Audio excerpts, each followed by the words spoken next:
Olá a todas e a todos.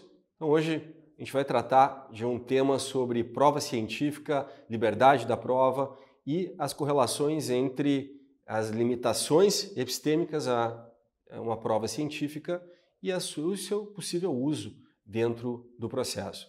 Essa é uma temática que no Brasil se poderia dizer muito precariamente tratada, né? Particularmente no campo do processo penal. Nós temos apenas um dispositivo, um capítulo de código que trata sobre a prova pericial. De uma maneira geral, a prova pericial ela não equivale à prova científica. Nós temos N mecanismos nos quais as provas científicas podem se apresentar. Entretanto, de uma maneira que certamente remonta à própria historicidade do nosso código, nós vamos verificar que o código não trata, nem poderia tratar, de provas científicas como as quais hoje nós estamos habituados a lidar, seja porque é um código de 1940, mas seja também pelo fato de que embutido, de que inserido nesse Código de Processo Penal, nós vamos encontrar uma espécie de princípio fundante que está coligado tanto ao livre convencimento do juiz, como à ideia de verdade real, ideias ambas que merecem as suas devidas críticas, como também a isso que marca o regime de prova no processo penal, chamado de princípio de liberdade da prova. Essa é uma questão que mereceria talvez um trato mais aprofundado. Entretanto, a ideia de liberdade da prova, ela pode ser entendida como uma espécie de admissibilidade prévia de todo meio probatório que não seja praticado de forma ilícita ou que atentasse contra a moral e os bons costumes, como o próprio código em sua redação original estabelecia. A ideia de liberdade da prova é uma ideia perante a qual o Código de Processo Penal seria receptível a qualquer meio probatório. E a exceção, talvez uma exceção muito radical, seria justo aquilo que o Código visava evitar, desperdício de provas. Então, a ideia de liberdade da prova, ela visa a maximizar o processo de ingressos informacionais dentro do processo. A ideia de liberdade da prova, ela está coligada, ela está anexada a um modelo diante do qual todo e qualquer desperdício de informação é lido como uma possível falha decisória. Mas, pensando hoje na temática da prova científica, evidentemente que seria possível hoje, em vista da liberdade da prova e à vista também da falta de maiores rigores com os quais o Código de Processo Penal trata dessa hipótese no Brasil, o ingresso de metodologias absolutamente contestáveis, metodologias que não oferecem ou não observam o rigor científico necessário, especialmente porque estamos a falar de fatos importantes, como a liberdade do acusado ou mesmo a prática de um determinado crime que deve ser apurado. De uma maneira geral, nós vamos encontrar as primeiras modelagens, os primeiros julgados sobre prova científica, de novo, no sistema norte-americano. Assim como a teoria da prova ilícita ela foi sumamente desenvolvida pela Corte Superior Americana, nós vamos perceber que a ideia de regramento de provas científicas passa novamente pela construção jurisprudencial norte-americana, dali podendo se expandir para outros países, como de fato aconteceu, como mais adiante a gente vai examinar o artigo 422 do Código de Processo Penal da Colômbia, que reproduz os estándares de admissibilidade da prova científica que foram desenvolvidos pelos Estados Unidos e sua Suprema Corte no famoso caso Daubert, que é um caso absolutamente relevante para se compreender as alterações encontradas na função judicial de limitar ou não o ingresso de uma prova em que o rigor metodológico e científico não está evidenciado. Seja como for, os primeiros movimentos dos Estados Unidos em torno da regulação da prova científica aparecem num caso chamado Frye versus Estados Unidos. E ali, o que estava em jogo era a função do juiz de verificar se determinado meio de prova poderia ou não ingressar nos autos. Mais especificamente, tratava-se do famoso detector de mentira. Se era possível, através da medição da pressão sanguínea, averiguar se o sujeito falava a verdade ou não. Esse mecanismo, essa metodologia, ela não encontrava subsídio científico e, portanto, o resultado foi o de confirmar uma exclusão de todo e qualquer meio probatório que não fosse amplamente reconhecido pela comunidade científica. E isso fazia, então, com que qualquer experimentação nova, ou mesmo uma ciência nova, não pudesse ser utilizada nos tribunais, já que o requisito para sua admissibilidade era esse amplo reconhecimento científico. O caso Fry, ele é um caso que vai durar o tempo suficiente para que essas ideias maturem. E o primeiro caso, e talvez o caso mais simbólico, o caso mais importante, é o chamado caso Daubert. O caso Daubert é um caso no qual nós vamos encontrar uma modificação no cenário jurisprudencial dos Estados Unidos. Então a gente tem uma análise que, de certa forma, revê a função do juiz e o critério do amplo reconhecimento acadêmico acaba sendo deixado de lado para atribuir ao juiz uma função como uma espécie de gatekeeper, de um juiz que deve fiscalizar a introdução do mecanismo probatório e a esse juiz é dada uma certa liberdade para averiguar se essa prova deve ou não ingressar nos autos.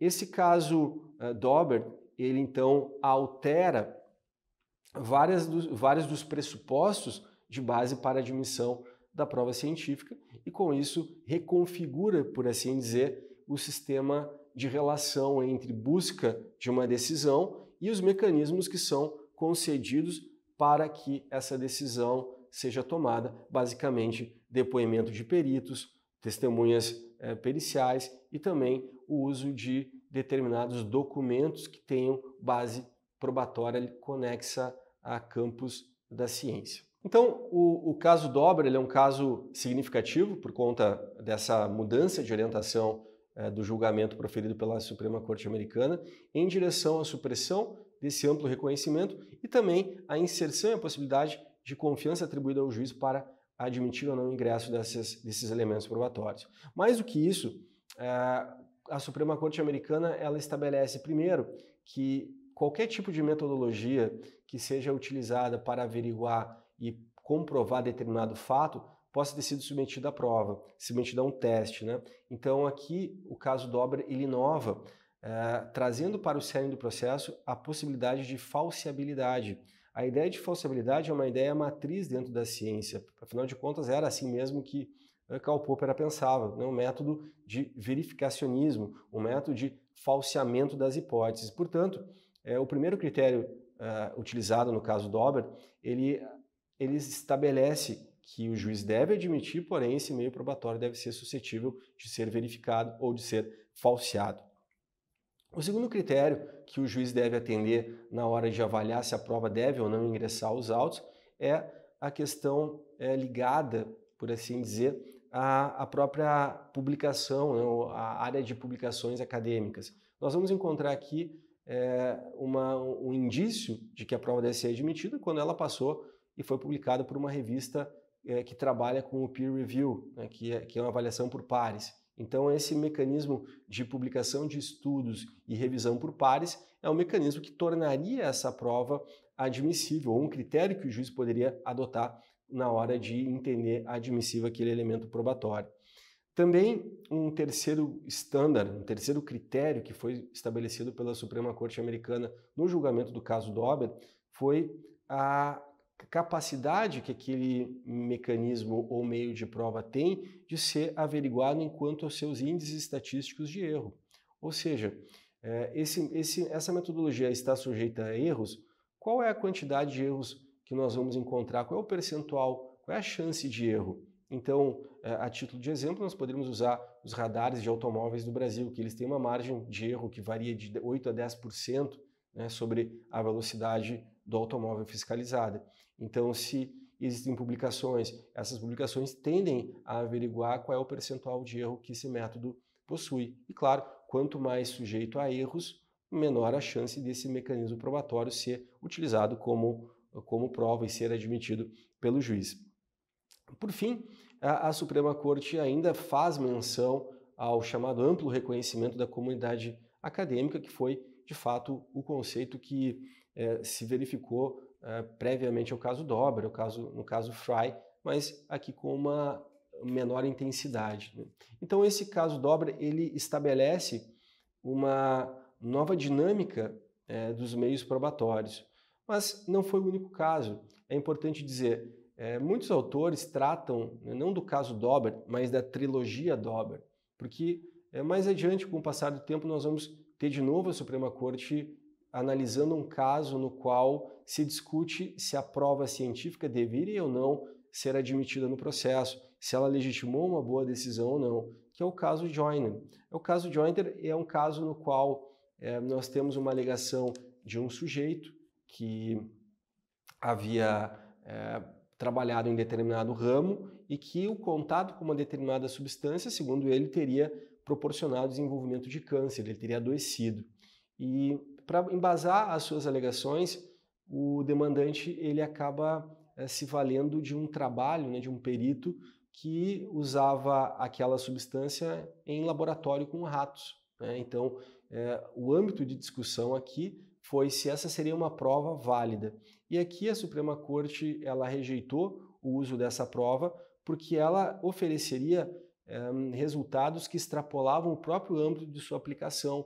Isto é, que naquele caso, um exame laboratorial com ratos não poderia ser simplesmente transmissível a um ambiente diferente no qual seriam testados ou seria objeto uma pessoa. Então, aqui a Suprema Corte limitou o uso da prova científica baseado no argumento de extrapolar o uso permitido daquela prova científica, ou seja, de que um determinado teste em laboratório não poderia ser simplesmente transmissível e aplicável a um processo envolvendo humanos em outras condições de ambiente.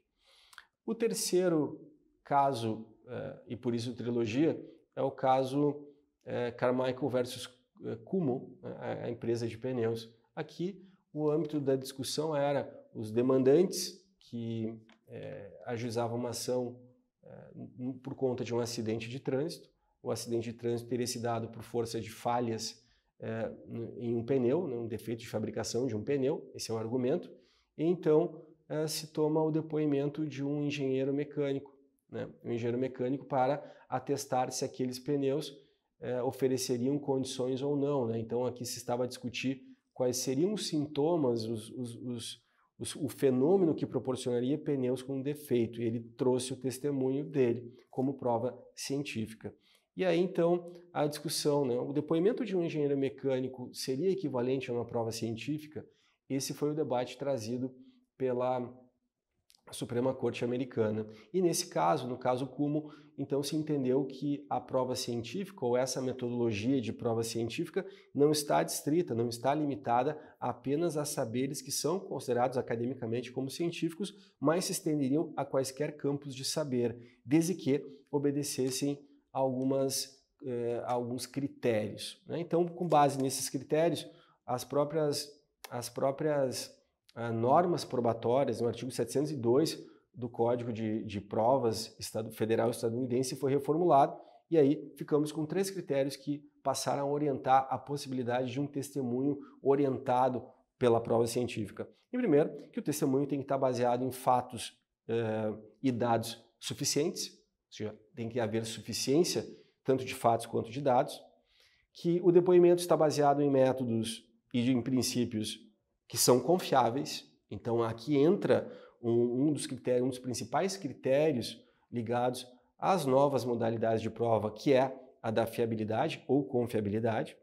E no último critério, no qual se reformulou a legislação, se o perito aplicou métodos e princípios de maneira confiável para proceder então à sua conclusão.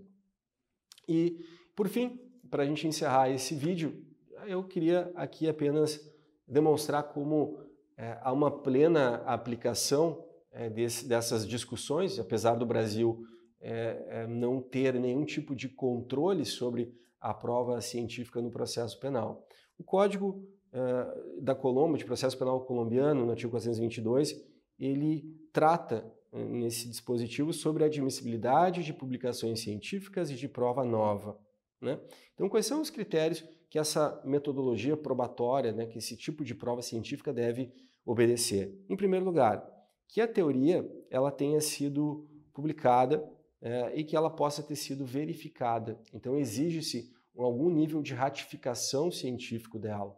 Ela não pode ser simplesmente uma prova que nunca foi testada. Então, essa ideia de uma absoluta novidade metodológica, ela não permite o ingresso e o tratamento desse mecanismo como prova.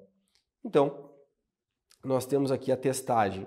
Segundo, nós temos a publicação. A publicação em revistas indexadas por pares que têm confiabilidade satisfariam essa ideia de que a prova tem que ser fiável. Então, é o segundo critério, a publicação em uma revista que é associada a alguma comunidade acadêmica do campo. 3, que exista confiabilidade na técnica empregada para a utilização da opinião do perito. E 4, aqui voltamos ao caso Fry, ele aparece de novo, que goze de aceitabilidade e respeito na comunidade acadêmica. Esses são os 4 elementos que dirigiriam a conduta do juiz no momento de avaliação da prova científica, né? Esse é um tema muito interessante, até pelo fato de que no Brasil a gente não tem grandes regulações, mas, sobretudo, poderíamos dar vários exemplos sobre o uso indevido de elementos probatórios. Eu cito aqui o caso da utilização de GPS, que sabidamente é um método absolutamente falível de colocação do agente no local do crime. Nós temos aqui o caso Evans, de 2012, também importante caso do Senado norte-americano, em que o GPS coloca o sujeito em posição altamente problemática em relação à prática do crime, com severos problemas de metodologia aplicada. E por aí afora, poderíamos falar também da própria cadeia de custódia, que está absolutamente ligada à ideia de confiabilidade e autenticidade da prova. Mas me parece que esse conjunto teórico que eu acabei de transmitir, de conversar aqui com vocês, ele ainda carece de maiores desenvolvimentos e tem uma espécie de futuro muito importante na frente do processo penal brasileiro, que não pode simplesmente fechar os olhos e se negar ao tratamento da prova científica, simplesmente afirmando que há liberdade da prova. Superamos essa fase e acho que precisamos voltar os nossos olhos para uma regulação jurídica sobre a prova científica. Até mais, agradeço a atenção de todas e todos, até o próximo vídeo.